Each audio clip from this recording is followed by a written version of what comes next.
YCP నేత హిందూపురం మాజీ MP Gorantla Madhav బల ప్రదర్శనకు దిగనున్నారు. పోక్సో కేసులో బాధితురాలు పేరు ప్రస్తావించడంపై సైబర్ క్రైమ్ పోలీస్ స్టేషన్లో మహిళా కమిషన్ మాజీ చైర్మన్ వాసిరెడ్డి పద్మ ఫిర్యాదు చేశారు. దీంతో గోరంట్ల మాధవ్పై విజయవాడ సైబర్ క్రైమ్ పోలీసులు కేసు నమోదు చేశారు.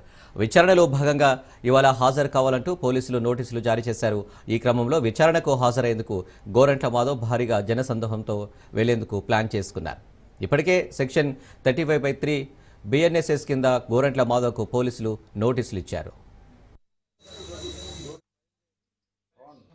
సైబర్ క్రైమ్ పోలీస్ స్టేషన్ విజయవాడకు వెళ్ళటం జరిగి విజయవాడ పోలీసుకు ఎవరైతే కేసును రిజిస్టర్ చేసినారో ఆ ఇన్వెస్టిగేషన్ ఆఫీసర్కు సహకరిస్తానని సందర్భంగా తెలియజేస్తున్నాను. ఈ రోజు బయలుదేరుతాం. ప్రభుత్వ తీరును తీవ్రంగా ఖండిస్తున్నాము. ప్రభుత్వము తప్పుడు కేసులు, అక్రమ అరెస్టులతో ముందుకు పోతుంది. దీన్ని వైఎస్ఆర్ కాంగ్రెస్ పార్టీ కాదు, యావత్ రాష్ట్ర ప్రజలు కూడా దీన్ని తీవ్రంగా వ్యతిరేకిస్తున్నారు, ఖండిస్తున్నారు. ఖచ్చితంగా దీనికి తగిన మూల్యం ఈ కూటమి ప్రభుత్వం చెల్లించుకోక తప్పదనేది తెలియజేస్తుంది.